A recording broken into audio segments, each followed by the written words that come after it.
Баршаңызға сәлем. Бүгін сіздермен салангани дайындаймыз. Ол үшін алдымен ең бірінші фаршымызды дайындап аламыз.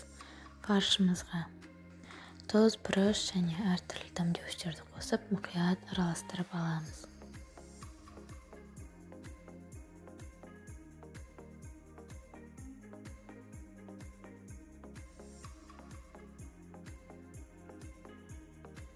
Және бір жуамызды уақыттап турап саламыз. Содан соң екі сәбізімізді саламыз. Осылайша барлығын тағы да мұқият араластырып аламыз да қоя тұрамыз. Ендігі кезекте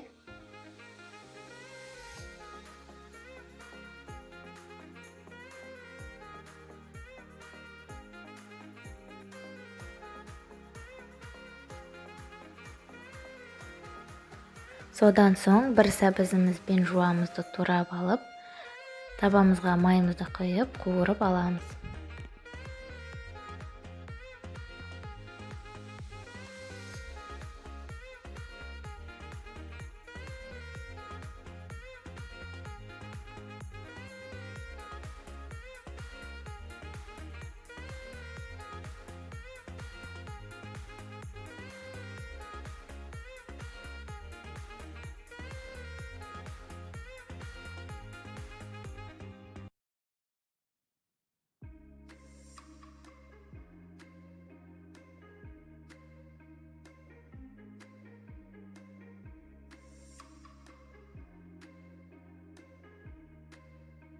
Осылайша сәбізімізбен жуамызды әбден қуырып алғаннан соң саланганиді алып, осылай видеодағыдай ішіне фаршымызды салып, барлығын болғаннан соң үстіне қайнаған суымызды құйып, тұз, бұрыш, тағы да дәмдеуіштерімізді салып, бетін жауып, дайын болғанша пісіреміз.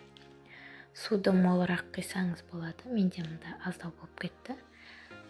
Саланганиміздің бетін толтырып құйсаңыз болады.